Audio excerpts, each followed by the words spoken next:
जंगल की आग पुस्तक से भिक्खु डॉक्टर करुणाशील राहुल के दो शब्द। जय भीम, नमो बुद्धाय। आज हम चर्चा करेंगे जंगल की आग बहुजन आंदोलन के संदर्भ में।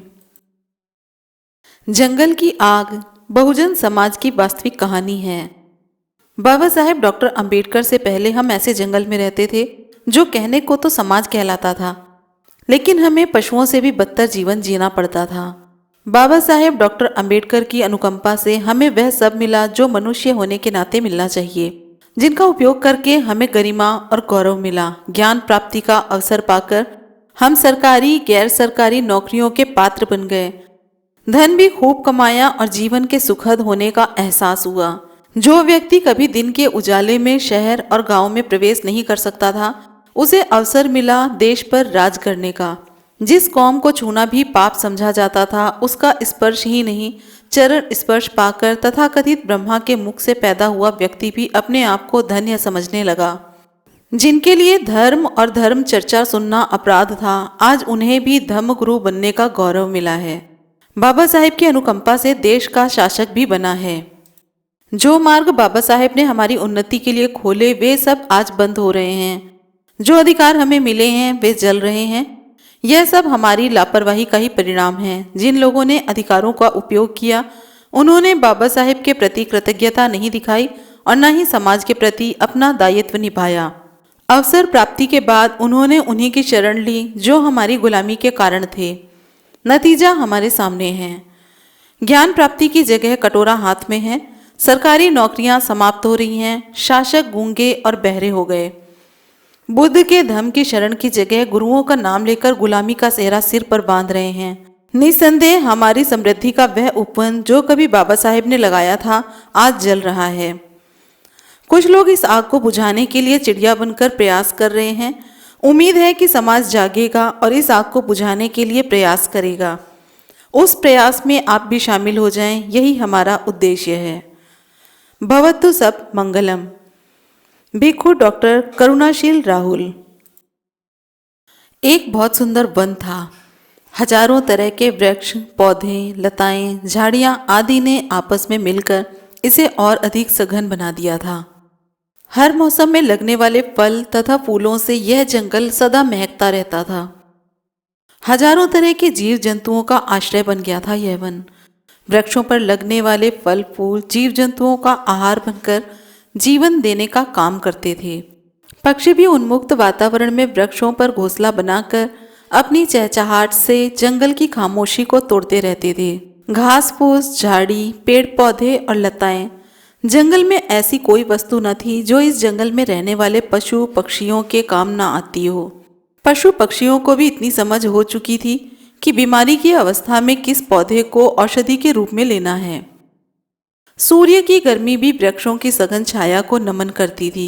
कहाँ पर धूप आए और कहाँ नहीं, इसका निर्णय जंगल के घने और लंबे वृक्षों को करना होता था। कोई जीव खुले आंगन में अपनी ही जाति के अन्य जीवों के साथ ठिठोली करते थे, तो कोई वृक्ष की लताओं पर उछल कूद कर अपने होने का एहसास करवाते। असंख्य जीव धरती को खोदकर गुफा बनाकर या बिल बनाकर जंगल में आश्रय पाते। घने वृक्षों के कारण होने वाली बरसात भी प्रकृति का अनमोल तोहफा बनकर समय समय पर अपनी उपस्थिति दिखाकर सभी को प्रसन्नचित रखने का कार्य करती। जंगल में जगह जगह छोटे बड़े नाले, जोहड़ व पानी के बड़े बड़े स्रोत बन गए। एक नदी भी बहने लगी। यह सब प्रकृति का अद्भुत नजारा था। जीव छोटा हो या बड़ा, जंगल सबका आश्रय स्थल था। सभी की भूख को शांत करने के लिए भरपूर मात्रा में भोजन उपलब्ध था। जिसे जो चाहिए वो सब जंगल में था। बाहर से आने वाला व्यक्ति जंगल की सघनता के कारण दुस्साहस नहीं कर सकता था। जंगल उनके लिए पूरी तरह सुरक्षित था। प्रत्येक जीव अपनी ही प्रवृत्ति के कारण अपने आप को इस जंगल में सुरक्षित अनुभव करता था। कौन पैदा हुआ, कौन मरा, मानो यह सब सोचने और समझने के लिए विशेष महत्व की बात नहीं थी। हर कोई अपने आप में ही मस्त था। प्रायः भोजन के लिए संघर्ष चलता रहता था। कभी कभी अस्तित्व के लिए या अपने नेतृत्व को सिद्ध करने के लिए होने वाले संघर्षों से जंगल की खामोशी टूटती रहती थी। लेकिन यह तो जंगल की प्रकृति है। नियमित रूप से घटने वाली घटनाएं प्रत्येक जीव के जीवन का अभिन्न अंग बन गई थी। किसे शिकार करना है और किसे शिकार बनना है, यह सब कुछ अनिश्चित होते हुए भी निश्चित था। घटना घटी और अगले ही पल सब कुछ भुला दिया जाता, फिर जीवन उसी तरह चलता रहता। आंधी और तूफान भी अपनी शक्ति का एहसास कराने के लिए जंगल में आते और चले जाते। कुछ वृक्ष गिर जाते तो कुछ की टहनियाँ टूट जाती। जंगल की विशालता और गहनता प्रायः निष्प्रभावी बनी रहती।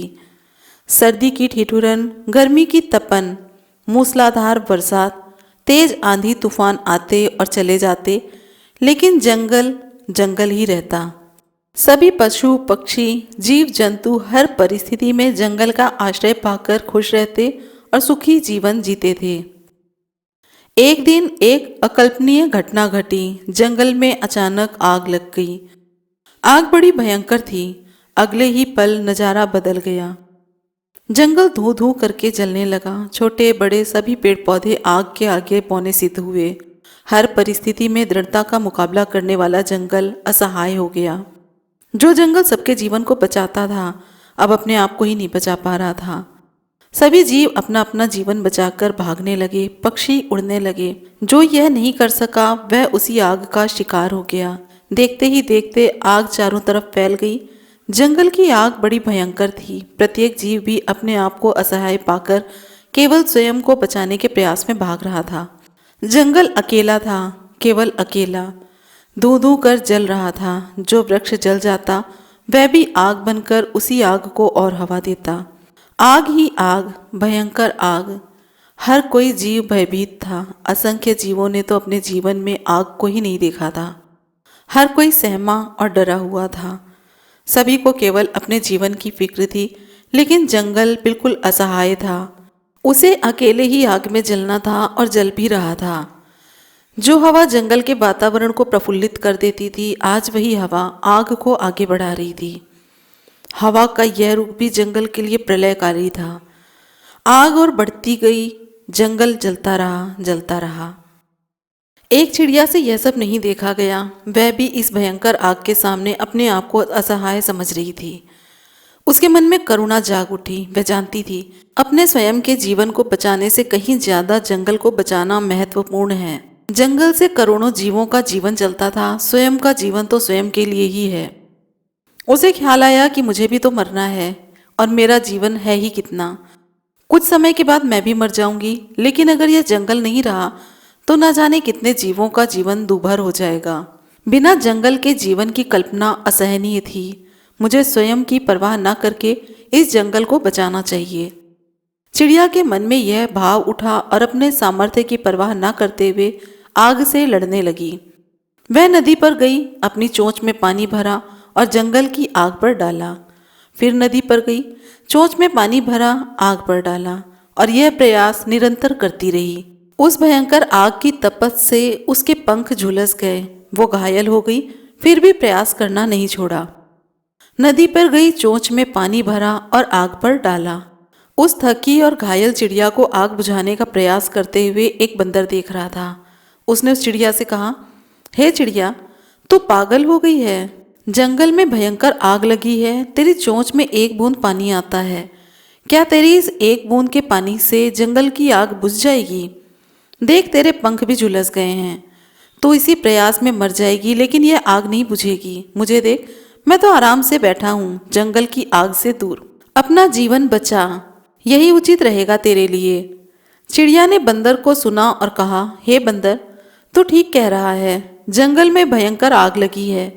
मेरी चोंच में एक बूंद पानी आता है। मैं जानती हूँ मेरी चोंच में आए एक बूंद के पानी से जंगल की आग नहीं बुझ सकेगी, लेकिन मैं यह भी जानती हूँ कि मेरा यह प्रयास निरर्थक नहीं होगा। जब कभी इस जंगल की आग का इतिहास लिखा जाएगा, याद रखना हे बंदर, तेरा नाम गद्दारों की सूची में आएगा और इस आग को बुझाने के मेरे द्वारा किए गए प्रयासों को स्वर्ण अक्षरों से लिखा जाएगा। चिड़िया ने यह कहा, फिर चोंच में पानी भरा और आग पर डाला। यह सब वार्तालाप एक हाथी सुन रहा था। वह नजदीक आया। उसने चिड़िया से कहा, हे चिड़िया, एक बार फिर बताना तूने क्या कहा है। चिड़िया ने कहा, हे हाथी, इस जंगल को देख रहे हो? हम सब इसी जंगल में पैदा हुए हैं, इन्हीं वृक्षों की छांव में खेल कूद कर बड़े हुए हैं, इन्हीं के फल फूल और पत्तों को खाकर जीवन जिया है। हम सबका आश्रय दाता है यह जंगल, हम सबको सुरक्षा देता था यह जंगल। आज इस पर कष्ट आया है, भयंकर आग लगी है, ये धू धू करके जल रहा है और सभी जीव अपना अपना जीवन बचाकर भाग गए हैं जंगल को अकेला छोड़कर। क्या हमारा ये कर्तव्य नहीं है कि हम इसे बचाएं? हे हाथी, मैं तो अपने सामर्थ्य से प्रयास कर रही हूँ, जो बन सकता है आग बुझाने का प्रयास कर रही हूँ, लेकिन जो लोग अपना जीवन बचाकर भाग रहे हैं वे गद्दार हैं, वे धोखा दे रहे हैं अपने जीवन दाता को, अपने आश्रय दाता को, वे धोखा दे रहे हैं अपने सुरक्षा दाता जंगल को। यह कहकर चिड़िया फिर से चोंच में पानी भरकर लग गई आग बुझाने के प्रयास में। हाथी ने कहा, हे चिड़िया, अब आग बुझाने के प्रयास में तू अकेली नहीं है, मैं तेरे साथ हूँ। मैं गद्दार नहीं कहलाऊंगा, मैं भी अपने सामर्थ्य से आग को बुझाऊंगा। उसने एक चिंगाड़ भरी, जंगल के सभी हाथी इकट्ठे हो गए। सभी ने अपनी अपनी सूंड से पानी भरा और आग पर डालने लगे। देखते ही देखते आग बुझ गई। चिड़िया का यह प्रयास जंगल की आग बुझाने में मील का पत्थर बना। हजारों बंदरों जैसे जीव गद्दारी करके भी सुख पाते हैं, चिड़िया और हाथी का प्रयास हमेशा नई इबादत लिखता है। ये कहानी यहीं समाप्त नहीं होती है। यह तो जंगल की आग थी जो बुझ गई थी, लेकिन एक और उपवन था जिसे हमारे रहबर बाबा साहेब डॉक्टर अंबेडकर ने अपने हाथों से लगाया था। बड़ा अद्भुत उपवन था। इस उपवन में जो भी रह रहा था वह बहुत सुखी और निर्भय था, धन धान्य से संपन्न था। इस उपवन की बड़ी विशेषता यह थी कि इसने सभी को आश्रय दिया। महिला और पुरुष का भेद समाप्त हो गया। जाति की दीवारें भले ही गिरी ना हों, लेकिन जाति बाधा नहीं थी। जाति का वर्चस्व कानून के आगे बौना हो गया। दुर्बल भी इस उपवन में बाबा साहेब का आश्रय पाकर मजबूत हो गया, निर्भय भी हो गया, क्योंकि यहाँ ज्ञान के वृक्ष लगे थे, घने वृक्ष जो सभी के लिए पर्याप्त थे। बाबा साहेब जानते थे कि अज्ञानता का जीवन पशु तुल्य है। अंधकार से बाहर निकलने का केवल एक ही मार्ग है और वह है ज्ञान। इसलिए ज्ञान के वृक्ष लगाएं। ज्ञान किसी एक व्यक्ति की बपौती ना बन जाए, इसलिए ज्ञान के फल को सबको बांट कर दिया। अद्भुत वृक्ष है यह, क्योंकि इसको लगाने वाला महानतम विद्वान था। पहले पाठशालाओं के फूल खिले, महाविद्यालयों में फल लगे और विश्वविद्यालयों ने बीज बनकर ज्ञान के वृक्षों को आगे बढ़ाया। जिसने भी ज्ञान का वह फल खाया वह विद्वान हो गया, उसकी मुक्ति का मार्ग खुल गया। अंधविश्वास और गुलामी की बेड़ियां टूट गई। ज्ञान के फल ने एक नए जीवन का संचार कर दिया। महिलाओं को ज्ञान से दूर रखा गया था, जिससे वह गुलाम थी, असहाय थी, जीवन भर तड़पती रहती थी, शोषण की विशाल चक्की में पिसकर अपने आप को कोसती रहती थी। भाग्य में ऐसा लिखा है, उसका विश्वास बन गया था, लेकिन बाबा साहेब के द्वारा लगाए गए ज्ञान के वृक्ष के फलों से वे भी प्रफुल्लित हो रही थी। शूद्र अतिशूद्र का भेद खत्म होने लगा। जो कल तक गुलाम थे अब वे मालिक बनने लगे। जो कभी हुक्म मानकर बोझा ढोते थे आज वे हुक्म देने वाले बन गए। एक समय था जब मनु का विधान चलता था, यदि कोई शूद्र ज्ञान सुन लेता था तो उसके कानों में शीशा यानी कि रांगा पिघलाकर डाल देते थे। यदि बोलता था तो जीभ काट दी जाती थी और यदि फिर भी नहीं मानता था तो उसकी गर्दन काट दी जाती थी। अनेक दर्द भरी दास्तां छुपी है इतिहास के गर्भ में। रामायण काल में ऋषि शंबुक ने ज्ञान प्राप्ति का प्रयास किया था। ज्ञान बांटने भी लगे थे, लेकिन यह दुस्साहस उन्हें भारी पड़ा। राजा रामचंद्र ने स्वयं अपने हाथों से शंबुक की गर्दन काट डाली। अपराध यही था कि वह शूद्र था, उसे तो तीनों वर्णों की सेवा करनी थी। वह दुस्साहस करके ब्राह्मण का कार्य कर रहा था। फिर भला राजा रामचंद्र की मर्यादा कहाँ रही?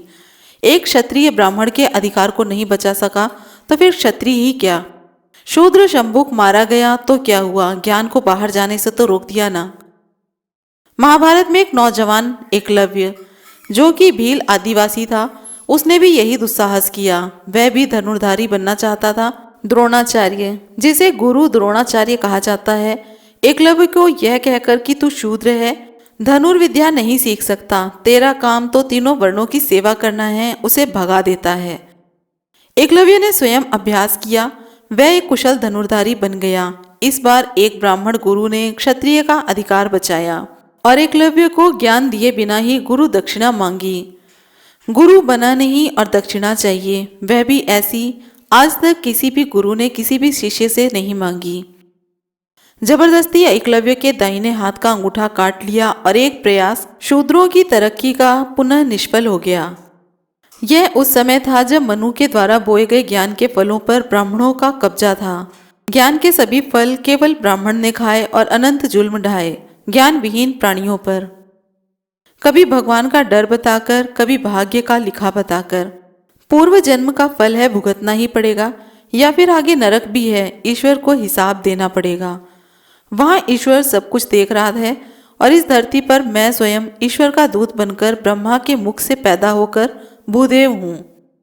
मैं ब्राह्मण, जो लिखूंगा वही तुम्हारा भाग्य होगा। ब्राह्मण क्रूर और निरंकुश हो गया था। शंभुक की हत्या और एकलव्य का अंगूठा केवल उदाहरण मात्र हैं इस क्रूरता के।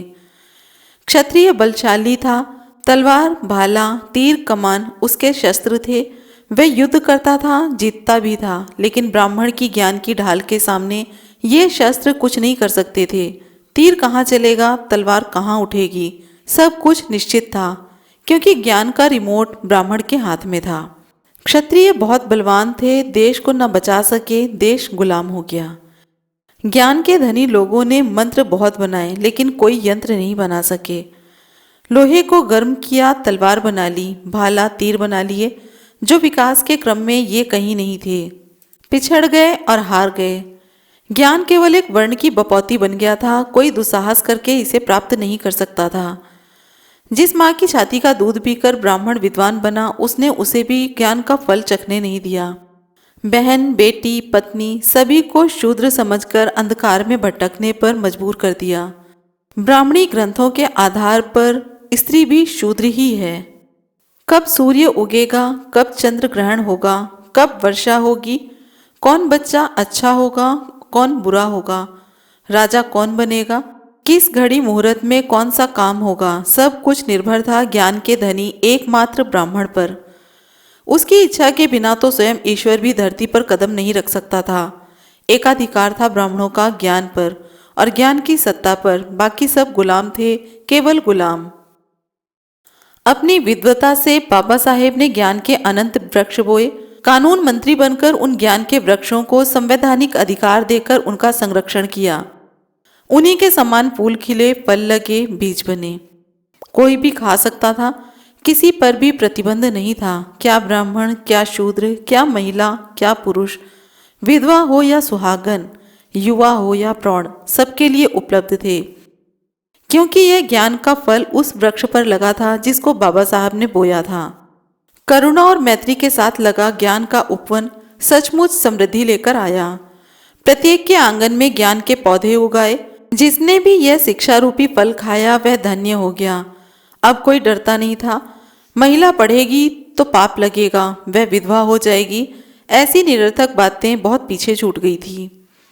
अद्भुत वृक्ष था ज्ञान का और उसका प्रभाव भी अद्भुत था। हजारों वर्षों से अपनी मुक्ति के लिए छटपटा रही समस्त महिलाएं मुक्त हो गई थी ज्ञान के फल को खाकर।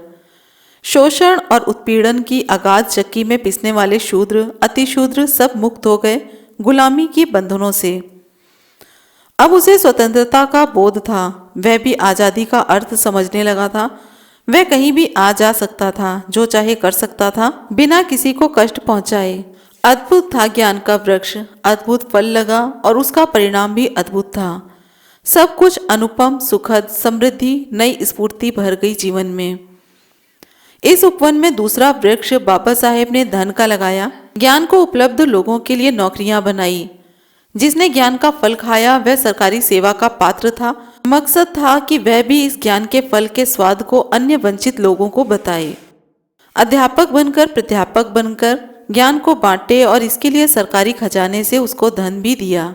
जो भी नौकरियों में आया उसका जीवन बदल गया। अब वह नौकरियों के द्वारा प्राप्त धन से खुशियां खरीद सकता था, सब तरह की जरूरतें पूरी कर सकता था। अब वह सेना और पुलिस में भर्ती होकर देश व समाज की सुरक्षा करता, बदले में धन पाता। वकील बनकर लोगों को न्याय दिलाता, बदले में धन पाता। न्यायाधीश बनकर पीड़ित को न्याय देता, बदले में धन पाता। रेल, बस, जहाज का चालक बनकर उसे चलाता, लोगों को मंजिल तक पहुंचाता, बदले में धन पाता। कल कारखानों में कपड़ा, टीवी, खिलौने, कागज, किताबें, बर्तन, कंप्यूटर व अन्य उपयोगी सामग्री का निर्माण करता। जनता उनका उपयोग करती और बदले में धन पाता और अपने उपयोग में खर्च करता। डॉक्टर बनकर बीमार व्यक्ति का इलाज करता और बदले में धन पाता। धन का वृक्ष भी बड़ा अद्भुत था, चाहे यह सरकारी नौकरी के रूप में था, गैर सरकारी या फिर निजी व्यवसाय। वृक्ष एक ही था, इस पर धन रूपी फल लगा। जिसने भी खाया पाया वह समृद्ध हो गया, बलशाली हो गया, वह सक्षम हो गया ताकत पाने में।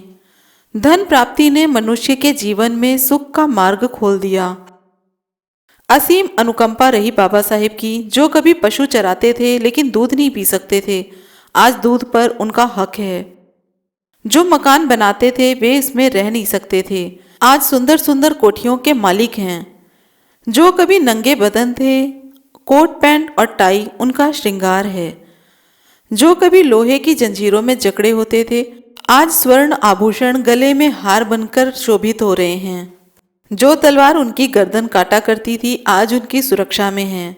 सूर्य की धूप के अनुसार जो शहर और गांवों में प्रवेश करते थे, आज सूर्य उनकी इच्छा से घरों में प्रवेश करता है। जिस ब्राह्मण गुरु ने एकलव्य का अंगूठा काटा था, आज वही गुरु एकलव्य को ज्ञान देकर बदले में धन लेता है। वह भी धन्य हो गया जो राजा ब्राह्मण के आदेश को पाकर शूद्र की गर्दन कलम कर देता था। आज वह राजा ब्राह्मण के आदेश पर किसी की गर्दन कलम नहीं कर सकता, बल्कि जीवन की सुरक्षा करता है। चाहे वह शूद्र का जीवन है या फिर ब्राह्मण का, कानून एक ही है। आज वह भी बाबा साहेब की कृपा का पात्र बन गया। सब कुछ बदल गया। प्रत्येक व्यक्ति को धन मिल रहा है, वह कार्य करे, धन ले, सुखी जीवन जिए। असीम अनुकंपा है बाबा साहेब की। इस उपवन में नौकरी के रूप में, कारोबार के रूप में घने वृक्ष लगे और धन की वर्षा होने लगी। वे सभी समृद्ध हो गए जिन्होंने ज्ञान के फल को खाया, धन का फल भी उन्हें मिला। इसी उपवन में एक वृक्ष राज का लगा, जिसने इसका फल खाया वह राजा बना। पहले राजा रानी की कोख से पैदा होते थे। एक राजा की कितनी भी संतान क्यों ना हो, राजा एक ही बनता था। रानी कितनी भी क्यों ना हो, सभी की संतानों को राजा बनने का सुख नहीं मिलता था। राजा बनने की लालसा खून बहाती थी, भाई भाई का हत्यारा बन जाता था। पुत्र पिता को मौत के घाट उतार देता था। रिश्ते नाते बेईमानी से हो गए। छल कपट सब कुछ जायज था राजा बनने के लिए। राजा कमजोर नहीं रह सकता। कोई भी ताकतवर राजा युद्ध के बल पर कमजोर राजा को बंदी बना लेता, मौत के घाट उतार देता। आज राजा कौन है, कल कौन होगा, किसी को कुछ नहीं पता होता था। राज कोई भी करे, मरती जनता थी। युद्ध कोई भी जीते, भुगतती प्रजा थी। एक राजा जीत जाता, उसे राज मिल जाता, वह चक्रवर्ती राजा हो जाता, उसकी सेना मजबूत हो जाती। लेकिन प्रजा को क्या मिलता? केवल मौत और दर्द। अनगिनत विधवा हो जाती, जीवन भर विधवा होने का दर्द सहन करने और तिल तिल मरने को विवश होती। बच्चे पिता विहीन हो जाते, माँ अपनी ही आंखों से अपने पुत्र की मौत का मंजर देखती। अनगिनत माँ तो मौत के बाद अपने बच्चों के शरीर को पहचान भी नहीं पाती थी। बड़ा ही क्रूर स्वरूप था राजसत्ता का। अपंग अंग विहीन हुए व्यक्ति का कोई इलाज नहीं। युद्ध में जीवन बचा तो यहाँ मरना था। राजाओं की कहानियां लिखी जाती, प्रजा बेजुबान ही रह जाती। राजा की प्रशस्तियां गाई जाती, जनता के दर्द की आहट भी नहीं हो पाती। सब कुछ एक राजा और उसका राज तक सिमट गया था। राजफल को राजा का बेटा ही खा सकता था, वह भी केवल एक बेटा। यह सब होता रहा, लेकिन अब ऐसा नहीं होता, क्योंकि यह राज का फल उस वृक्ष पर लगा है जिसको बाबा साहेब ने बोया था। वह भी प्रजातांत्रिक गणराज्य, लोक कल्याण के राष्ट्र भारतवर्ष में। बड़ा अद्भुत है राज का फल। एक नहीं हजारों वृक्ष लगे हैं और फल भी अनगिनत। सबके लिए उपलब्ध हो गया यह राज का फल। कोई भी खाए, कहीं भी खाए और कितना भी खाए, कोई मनाही नहीं। आज सबके लिए उपलब्ध है। जो भी इसे खाएगा वह राजा बनेगा, ऐसा निश्चित है। जो छोटा फल खाएगा वह छोटा राजा बनेगा, जो बड़ा फल खाएगा वह बड़ा राजा बनेगा। छोटी झाड़ियाँ जो आपके घर में आंगन में उगी हैं, गली मोहल्लों में उगी हैं, उसके फलों से मेंबर पंचायत, नगर पार्षद बन जाता है। दूर दूर तक अनेकों गांवों और कस्बों की सीमा में उगे वृक्षों के फलों को खाने वाला विधायक बन जाता है और बड़े उपवन में उगे वृक्षों के फलों से सांसद बन जाता है। इस प्रकार से श्रृंखला है जिससे जो फल खाया जा सकता है उसे खाए और राजा बनने का गौरव हासिल करे। इस फल को खाने और प्राप्त करने के लिए भी लड़ना पड़ता है। यह लड़ाई भी खुले मैदानों में होती है, जैसे युद्ध के मैदानों में होते थे, ठीक वैसे ही एक साथ अनेकों वीर यानी कि प्रत्याशी मैदान में होते हैं। सभी अपनी अपनी सेना यानी कि समर्थक व कार्यकर्ता के साथ होते हैं। रणभेरी यानी कि चुनावी घोषणा यहाँ भी बजती है। ढोल नगाड़े गीत संगीत यहाँ भी बजते हैं। फर्क इतना होता है कि इस युद्ध में योद्धा हाथ जोड़ता है, चरण स्पर्श करता है, आत्मीयता के भाव से अपने पिछले किए गए अपराधों, वादा खिलाफी, गलतियों की क्षमा मांगता है। साथ में खड़ी समर्थकों की सेना भी हाथ जोड़ती है, मुस्कुराती है, गलती मानती है और भविष्य में अपनी समृद्धि में सहायक बनने का आश्वासन देती है। योद्धा हाथ जोड़ता है, प्रजा लड़ती है, वह भी युद्ध नहीं, राजा चुनने का चुनाव। पहले बाहुबल से राजा बनता था, आज जनबल से राजा बनता है। आज प्रजा स्वयं फैसला करती है किसे राजा बनाना है। जिसको जनता चाहती है वही राजा बनता है। पहले राजा भाग्य से बनता था, आज अंगूठे से बनता है। पहले राजा बनने का योग्य पूर्व जन्म के कर्मों से देखा जाता था, आज राजा बनने के लिए वर्तमान जीवन में किए गए कार्यों को देखा जाता है। कोई नहीं मानता आपके पूर्व कर्म क्या थे, यहाँ तो इसी जीवन का लेखा जोखा है। अब वो दिन खत्म हो गए जहाँ अंधे राजा बन जाते थे। सही उत्तराधिकारी नहीं रहा तो पैरों की चप्पलों को ही सिंहासन पर बैठा दिया। सब कुछ अनजान शक्ति के बल पर होता था, अब वह बदल चुका है। योग्य और सक्षम ही राजा बनेगा। बालिग यानी कि 18 वर्ष का होना उसकी प्राथमिक शर्त है और योग्यता जनता का मत। अद्भुत है यह फल, जो खाता है वह भी धन्य हो जाता है और जो खिलाता है वह भी। महिला खाए या पुरुष, यदि महिला फल खाएगी तो वह राजा बनेगी और पुरुष खाएगा तो वह भी।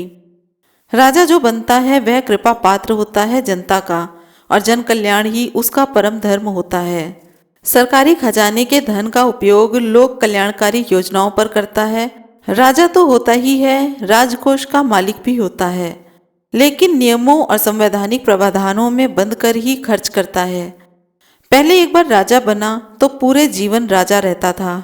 अच्छा करे बुरा करे सिर्फ सहना ही पड़ता था। जनता की राय का कोई मतलब नहीं था। अब राजा गलत भी चुना जाता है तो कष्ट केवल 5 वर्ष का होता है और वह भी निरंकुश नहीं हो सकता, क्योंकि राजा भी महाराजा यानी कि उपराष्ट्रपति बैठा होता है। कोई राजा निरंकुश ना हो जाए, प्रजा के अधिकारों का हनन ना करे, धन की मितव्ययता ना करे, इसके लिए कानून है। जो काम पहले ब्राह्मण पुरोहित करता था, अपनी इच्छा पूर्ति के लिए राजा को माध्यम बनाकर अपनी योग्यता थोपता था, आज वह अपनी उपस्थिति खो चुका है। उसकी उपयोगिता समाप्त हो गई है। आज भी राजा के सलाहकार हैं, वे सभी सर्वोच्च परीक्षा पास करके IAS, IPS, IFS बनकर सचिव की हैसियत से कार्य करते हैं, ताकि शासन प्रशासन ठीक से कार्य करे एवं जन कल्याण का कार्य करे। उसके लिए उच्च सर्वोच्च न्यायालय और मुख्य न्यायाधीश होता है, जो कानूनों की अनुपालना के लिए राजा और उसके शासन को दिशा निर्देश करता है। यह सब कार्य करुणा और मैत्री के साथ समता, स्वतंत्रता व बंधुता के सिद्धांत पर किया जाता है। अनुपम है हमारा संविधान। यह सब संभव हुआ महान विद्वान बाबा साहेब डॉक्टर अंबेडकर के पावन हाथों से। उनके हाथ से लगा राज का वृक्ष बड़ा अद्भुत है। पूरा उपवन इसी की खुशबू से महक रहा है। हर मौसम अनुकूलित है राज के वृक्ष के लिए, बस खाने वाला चाहिए। इसी उपवन में एक विशाल वृक्ष भी लगाया गया था। यह वृक्ष था महाकारुणिक बुद्ध धम्म के लिए। असीम करुणा, समुद्र जैसी गहरी मैत्री, उन्मुक्त आकाश की तरह विशाल, यह भी अद्भुत वृक्ष था। चारों तरफ से आने वाले नाले इकट्ठे होकर नदी में मिल जाते हैं और नदी समुद्र में समा जाती है। यहाँ भी ऐसा ही था।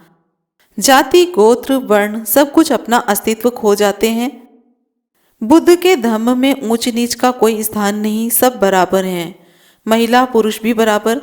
जिसने भी धम्म का फल खाया वह अनुपम सुख को उपलब्ध हो गया, क्योंकि बुद्ध का धम्म तो दुख मुक्ति और सुख प्राप्ति का ही धम्म है। जिन्होंने धम्म का फल नहीं खाया वह आज भी शोषण, उत्पीड़न व अत्याचार का शिकार होकर तड़प रहे हैं। जातिवाद का दंश उनके मनोबल को कदम कदम पर तोड़ रहा है। जीवन निराश हो चुका है ऐसे लोगों का जो ईश्वर की सत्ता पर भरोसा करते हैं, जो ये मानते हैं कि यह सब पूर्व कर्मों का फल है, वे मजबूर हैं, उनका कल्याण नहीं हो सकता, क्योंकि यहाँ सब कुछ ईश्वर की मर्जी से होता है। लेकिन जिसने भी बुद्ध का धम्म स्वीकार किया है वह धन्य हो गया। अत्त दीपो भव के सिद्धांत पर अपना उद्धार और उद्धार स्वयं करने लग गया। जिसने भी धम्म का मार्ग लिया वह अपनी पारमिताओं यानी कि नैतिक जिम्मेदारियां पूरी करते हुए निब्बान को प्राप्त हुआ। अद्भुत है बुद्ध का धम्म, जिसने भी इसे ग्रहण किया वह बुद्ध की असीम कृपा का पात्र बना, सुखों के मार्ग को उपलब्ध हुआ। आज फिर इतिहास अपने आप को दोहरा रहा है। जो उपवन ज्ञान, धन, राज और धम्म के वृक्षों से सजा था, आज वह जल रहा है। जिन्होंने ज्ञान का फल चखा वे विद्वान हो गए। उन्होंने इस उपवन से मुख मोड़ लिया। सस्ती, सुलभ और गुणवत्ता वाली शिक्षा सरकारी तंत्र से मिली थी, जिसे पाकर वे विद्वान हो गए। बाबा साहेब की अनुकंपा से ज्ञान प्राप्त किया, लेकिन एहसान किसी और का मानने लगे। अपने बच्चों को निजी शिक्षण संस्थानों में भेजकर सोचते हैं कि उनका मकसद पूरा हो गया, उनके बच्चे अच्छी शिक्षा ले रहे हैं। सचमुच बाबा साहेब ने ऐसे लोगों के लिए ही 18 मार्च 1956 को आगरा के रामलीला मैदान में कहा था, मेरे प्रयासों से पेटू क्लर्क पैदा हो गए हैं।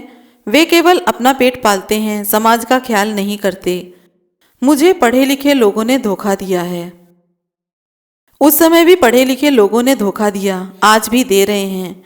जिस ज्ञान के फल को पाकर अपना जीवन संवार सके थे, आज उसी ज्ञान के वृक्ष को जलाया जा रहा है, धू धू कर जल रहा है। जिन स्कूलों में बच्चे कलम और दवात लेकर जाते थे, आज वहां कटोरा लेकर जाते हैं। पहले बच्चे पढ़ने के लिए जाते थे, आज उबले हुए दाल चावल की दावत खाकर आ रहे हैं। सरकारी स्कूलों में पढ़ाई खत्म हो गई। 8वीं तक कोई परीक्षा नहीं होगी तो फेल पास का कोई अर्थ नहीं रहा। 10वीं में भी कोई फेल नहीं होगा, ऐसा शिक्षा के अधिकार के तहत किया जा रहा है। जहां ज्ञान बंटना चाहिए था वहां खाना बांटा जा रहा है। हम चोर को नहीं पहचान सके, यह सब हमारी आंखों के सामने हो रहा है। बाबा साहेब के द्वारा सरकारी संरक्षण में लगाया गया ज्ञान का वृक्ष आज जल रहा है। पढ़े लिखे लोग बंदर बनकर तमाशा देख रहे हैं, स्वयं बाहर भाग आए हैं, अपने बच्चों को बाहर निकाल लिया है। अच्छे और महंगे निजी स्कूलों में डालकर अपने बच्चों को वे अपने आप को सुरक्षित समझते हैं। 56 वर्ष पहले बाबा साहेब को भी धोखा दिया गया था। क्या हुआ? आज उनकी तीसरी पीढ़ी भी धोखा दे रही है। ज्ञान को उपलब्ध लोगों को चाहिए था कि वे शिक्षा की प्राप्ति के अन्य अवसर पैदा करते, अपने स्कूल और कॉलेजों का निर्माण करते, लेकिन वे क्या कर रहे हैं?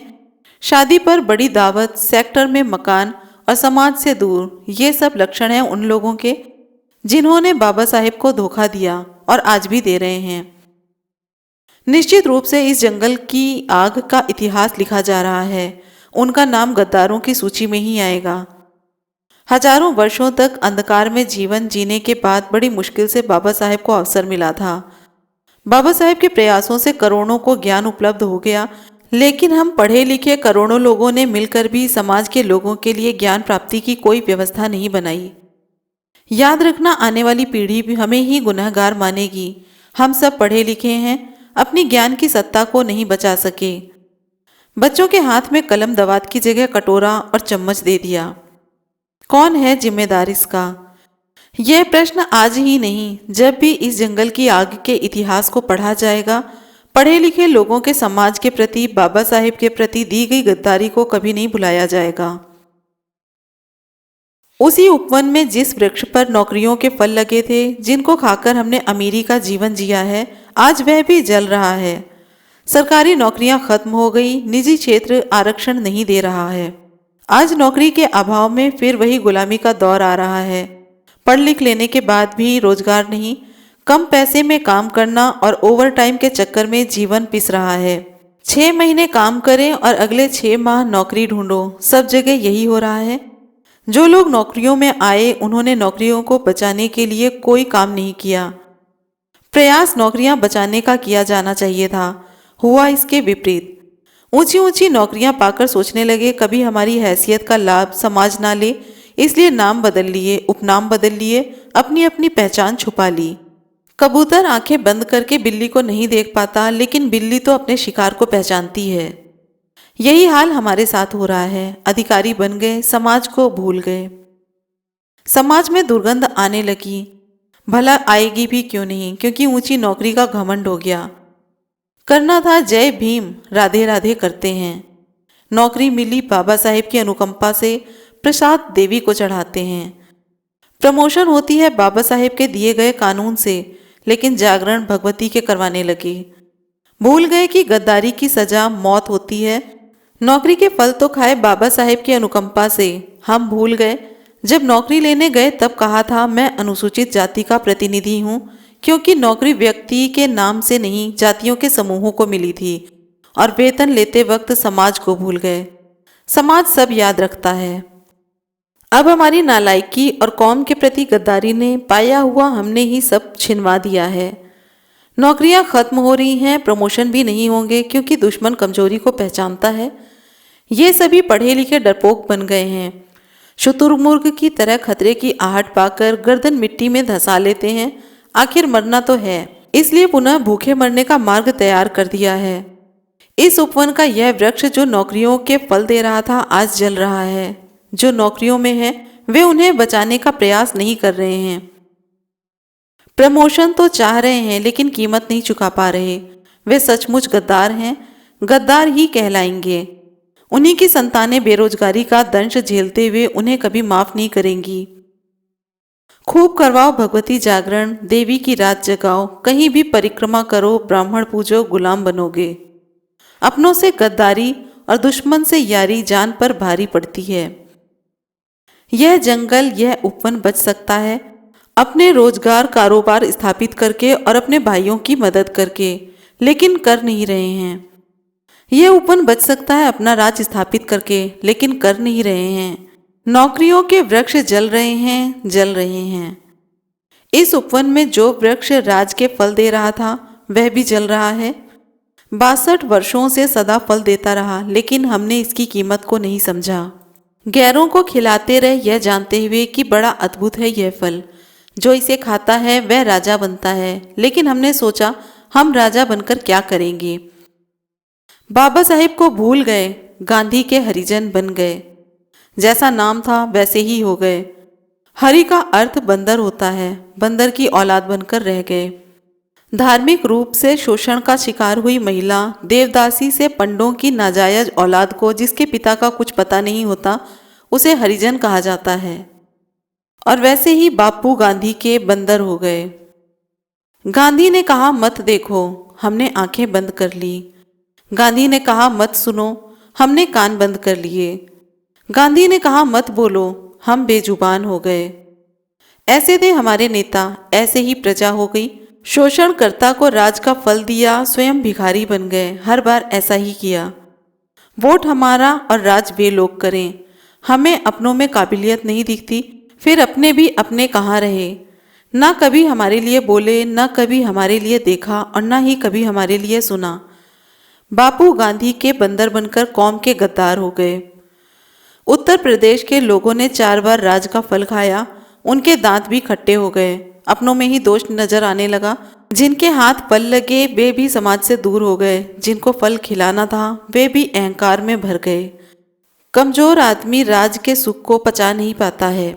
हम अपनों के खिलाफ हो गए। दुश्मन की दोस्ती ज्यादा अच्छी नजर आने लगी। फिर राज खो दिया, आज गुलामी सह रहे हैं। कोई सुनने वाला नहीं, हम सब दुश्मन की भाषा बोलने लग गए थे, क्योंकि दोस्ती भेड़िया और सियारों से थी। एक खानदानी युवराज बनकर बाजू समेटकर दाढ़ी बढ़ाकर चिल्लाने लगा, हाथी पैसा खा गया, हाथी पैसा खा गया। हमारे ही घरों में खाना खाया, हमारी ही चाय पी और हमारे खिलाफ बोला। हम ही थे जो गदगद हो रहे थे। यह गदगद होना गद्दारी की दूसरी किस्म थी। जिसने बहन जी का सानिध्य पाया, जिसकी परवरिश बहन जी ने की, वह भी गद्दारी की कीमत पा गया। मिशन रिजर्व सीट का नेतृत्व कर समाज को राज से दूर करने में बहादुरी समझने लगा। हमें समझना चाहिए जिनके गले में पट्टे पड़े होते हैं वे अपनी कौम पर ही भौंकते हैं, इसीलिए उन्हें पाला जाता है। गुरु रविदास ने कहा है, रविदास सुख बसन को बस दो ही ठाव, एक स्वराज माही दूजा मरघट गांव। बाबा साहेब ने कहा, जाओ अपने घरों की दीवारों पर लिख दो, हम इस देश के शासक हैं। हमें करना यही चाहिए था। सुख से बचने के लिए राज प्राप्त करना चाहिए था। राजा बनते ही सभी समस्याओं के समाधान पा सकते थे, लेकिन हमने बाबा साहेब द्वारा कही गई बातों को दीवारों पर नहीं लिखा। लिखा भी है तो केवल धन धन सद्गुरु तेरा ही सहारा। राज पाकर समस्याओं का निराकरण करना चाहिए था, लेकिन दुश्मन ने बहका दिया, तुम नौकरी करते हो, राज की बात मत करो। राजनीति को हमने बुराई का घर समझा और दूर हो गए। हम सब बाबाओं की शरण में चले गए। इस जीवन को नहीं बदला जा सकता। हमने बाबाओं की बात को माना और नाम दाम ले लिए। स्वर्ग में सुख पाने के लिए परमिट ले लिया। हमारी नालायकी और नासमझी हमें राज से दूर कर रही है। आज यह वृक्ष धू धू करके जल रहा है, फिर इतिहास लिखा जा रहा है। करुणा, मैत्री, समता, स्वतंत्रता, बंधुता, शील, समाधि, प्रज्ञा के स्वाद को देने वाला धम्म का वृक्ष भी जल रहा है। अधिकांश लोगों ने तो इस फल को देखा तक नहीं। जिस व्यवस्था में पैदा हुए उसी में अपने आप को धन्य पा रहे हैं। जातिगत उत्पीड़न को उन्होंने नियति मान लिया है। वे बाबा साहेब से भी ज्यादा समझदार हो गए हैं। कुछ लोग तो कहते हैं कि बाबा साहेब को धर्म नहीं बदलना चाहिए था। आरोप लगाते हैं बाबा साहेब से गलती हो गई। बिल्कुल सच है, गलती तो हुई, इसलिए नहीं कि उन्होंने धर्म बदला, बल्कि इसलिए हुई कि उन्होंने पात्रता जांचे बिना अपात्र लोगों को दे दी। ये अपात्र लोग स्वयं को आग लगा रहे हैं, स्वयं भी अपमानित हो रहे हैं और समाज को भी कलंकित कर रहे हैं। कांवड़ लेने जाएंगे यह जानते हुए कि वे शूद्र हैं, नाचते हैं, बम बम करते हैं। मंदिर में जाते हैं, कांवड़ नहीं चढ़ाने दी जाती, जूते खाते हैं, मार खाते हैं, फिर बाबा साहब की शरण पाकर थाने में न्याय की गुहार लगाते हैं। हर रोज ऐसा देखते हैं, फिर भी हम बेशर्मी से ऐसा ही कर रहे हैं। ब्राह्मण द्वारा किए गए उत्पीड़न को हमने सहा है, फिर भी उसी के दिशा निर्देशन में सभी संस्कार करते हैं। वह हमें अपने घर की दहलीज पर नहीं आने देता, मंदिर में नहीं जाने देता। उत्पीड़न और शोषण का सूत्रकार रहा है ब्राह्मण। फिर भी न जाने क्यों उसके बिना हमारी शादी भी नहीं होती और न ही मरे हुए व्यक्ति की मुक्ति। धम्म का फल खाकर हमें इंसान होने का गर्व होता, लेकिन आज भी पशुतुल्य अछूत का जीवन जीकर गौरवान्वित हो रहे हैं। बाबा साहेब की इच्छा थी कि भारत बौद्धमय हो जाए। हमने अपने मसीहा की भावनाओं को नहीं समझा। आज भी ब्राह्मणवाद के चुंगल में फंसे हैं। धम्म का वृक्ष हमारी उपेक्षा और नासमझी के कारण दुश्मन की साजिश का शिकार हो रहा है। वह भी धू धू कर जल रहा है। पहले भी जलाया, आज भी जल रहा है। हमने अनेकों अवसर गंवाए हैं और यह अवसर भी गंवा रहे हैं। निश्चित रूप से यह अक्षम्य अपराध है। बुद्ध की शरण ही उत्तम शरण थी। धम्म और संघ की शरण हमारी गौरव थी। सब कुछ लुटा रहे हैं, धम्म का वृक्ष जल रहा है। गुलामी की बेड़ियां हमारे मन को भा गई हैं। शोषण, उत्पीड़न हमारी नियति बन गई है। अब बाहर निकलने, बंधन तोड़ने की छटपटाहट बंद हो गई है। मानसिक गुलामी से बाहर नहीं आ रहे हैं। आज बाबा साहेब के बजाय बाबाओं के आश्रम में सेवा के नाम पर झाड़ू लगाना गौरव समझते हैं। निश्चित रूप से जो नाम लेकर नाम दाम सुमिरन करते हैं उनके लिए बाबा साहेब ने कहा था, चाहे आर्य समाज हो या राधा स्वामी का मत, तुम्हारा भला कोई नहीं कर सकता, तुम्हें अपना भला स्वयं करना होगा। हम फिर बाबा साहेब के आदेश व निर्देश को नहीं मान रहे हैं। जिसने हमें सब कुछ दिया उसके प्रति गद्दारी कर रहे हैं। हम गद्दार हैं बाबा साहेब के मिशन के और गुनाहगार हैं धम्म रूपी वृक्ष के। हम ही कारण हैं और हमारे ही कारण आज यह वृक्ष जल रहा है। बाबा साहब का लगाया हुआ उपवन आज जल रहा है। ज्ञान के वृक्ष, नौकरियों के वृक्ष, राज के वृक्ष और धम्म के वृक्ष सब कुछ जल रहा है। असंख्य बंदर बनकर तमाशा देख रहे हैं। निश्चित रूप से इस आग का इतिहास लिखा जा रहा है। फिर भी उम्मीद है उन लोगों से जो चिड़िया बनकर जैसे समझा रहे हैं, इस आग को बुझाने का प्रयास कर रहे हैं। बंदरों के द्वारा दी जा रही सलाह की परवाह किए बिना ही लगे हुए हैं मिशन मूवमेंट को जिंदा रखने के लिए। सब कुछ खोकर भी केवल कृतज्ञता के भाव से इस जंगल उपवन को बचाने का प्रयास कर रहे हैं। वे साधुवाद के पात्र हैं, लेकिन समझना चाहिए अब वे अकेले नहीं हैं। चाहे उनका प्रयास चिड़िया की चोंच में आए एक बूंद पानी जैसा हो, लेकिन अब मैं हाथी बनकर चिंगाड़ रहा हूं। उम्मीद है इस जंगल के सभी हाथी मेरा अनुसरण करेंगे और इस आग को बुझाने के प्रयास में शामिल हो जाएंगे। जंगल की आग एक कहानी थी, उपवन बहुजन समाज की आग एक हकीकत है। अब अनेकों हाथी साथ हो लिए हैं। ज्ञान, नौकरियां, राज और धम्म के वृक्षों को बचाकर इस उपवन को सुरक्षित करना है। जो उपवन हमें विरासत के रूप में मिला है वह हमारी धरोहर है, हमारे महापुरुषों के द्वारा दिया गया अमूल्य तोहफा है। उनका बलिदान व्यर्थ नहीं जाने देंगे। हम इस विरासत को, इस महकते हुए उपवन को उच्च पराकाष्ठा के साथ आने वाली संतानों को सौंप कर जाना चाहते हैं। यदि हम ऐसा कर पाए तो यह प्रयास स्वर्ण अक्षरों में लिखा जाएगा, और यदि ऐसा नहीं कर पाए तो हमारा यह उपवन जल जाएगा। फिर यह भी एक कहानी बन जाएगी। हमारी संतानें इस इतिहास को पढ़ेंगी तो निश्चित रूप से आपका नाम गद्दारों की सूची में लिखा देखकर आपको भी कोसेंगी और स्वयं को भी। फिर एक आह्वान है, आओ इस उपवन को बचाएं, ज्ञान की सत्ता स्थापित करें। भले ही मकान मत बनाओ, स्कूलों का निर्माण करो, ये आने वाली पीढ़ी को ज्ञान का फल देगा। अपने कारोबार को स्थापित करो, यह नौकरियों को सुरक्षित करेगा। अपने वोट की कीमत को समझो, अपना राज स्थापित करें, यह आपके संतानों को देश का शासक बनाएगा। बौद्ध धर्म को स्वीकार करो, यह आने वाली संतानों को गौरव और गरिमामय जीवन का एहसास कराएगा। याद रखना, इतिहास लिखा जा रहा है, दोनों का नाम इतिहास में आएगा। एक पंक्ति गद्दारों के लिए जो कालिक से लिखी जाएगी तो दूसरी स्वर्ण अक्षरों से। आपका प्रयास ही आने वाली पीढ़ी के लिए एक संदेश होगा। भवतु सब मंगलम। तो आज हमने सुनी जंगल की आग ऑडियो बुक बहुजन आंदोलन के संदर्भ में, जिसके लेखक थे भिक्खु डॉक्टर करुणाशील राहुल। वीडियो पसंद आई हो तो लाइक, कमेंट, शेयर करना ना भूलें। चैनल को और भी प्रोत्साहित करने के लिए चैनल को सब्सक्राइब जरूर करें। फिर मिलेंगे अगले वीडियो में। जय भीम, नमो बुद्धाय, जय संविधान।